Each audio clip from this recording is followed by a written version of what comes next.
Onion, பச்சை மிளகாய், தக்காளி, பட்டை, கிராம்பு. இங்கே சிக்கன் பிரியாணி செய்ய போகிறோம். எப்படி வருதுன்னு பார்ப்போம். இப்போ பிரியாணிக்கு தேவையான அளவு எண்ணெயை சேர்த்தாச்சு. பட்டை, லவங்கம் போட்டு கொஞ்சம் முருகலை படுத்துக்கணும். கொஞ்சம் பச்சை மிளகாய், அடுத்தது ஆனியன், பொன்முருவில் இப்போ வறுக்கணும்.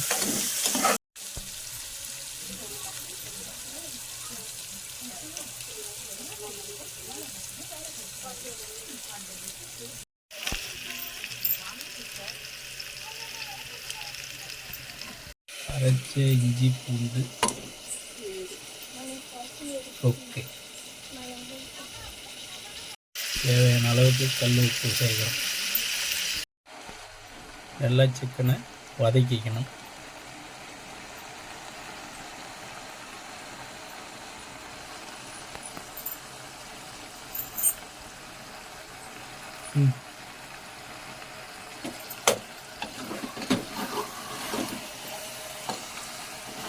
இதிலே ஒரு அரை வேக்காடு வேக வச்சிடணும்.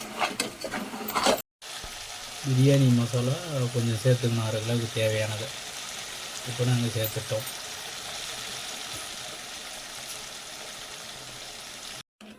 தண்ணியை மிக்ஸ் பண்ணி நல்லா கிளறிக்கணும். அரிசியை நல்லா அலசி போடணும்.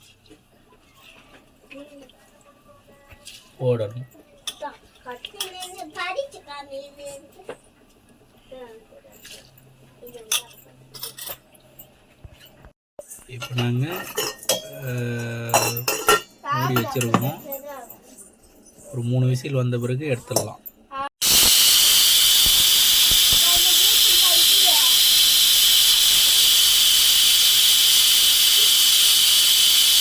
இதே போல் 3 முறை விசில் வந்த பிறகு இறக்கிடணும். சுட சுட பிரியாணி இப்போ தயாராகிடுச்சு. இனிமேல் சாப்பிட வேண்டியது தான்.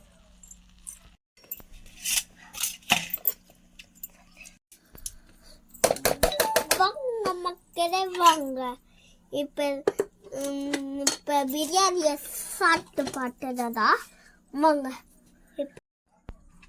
ஒரு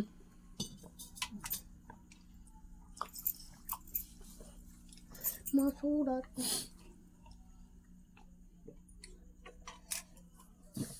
பிரியாணி ரெடி. இப்போ நாங்கள் ஒரு பொடி குடிக்க போகிறோம். பாருங்க மக்களே, லெக் பீஸ்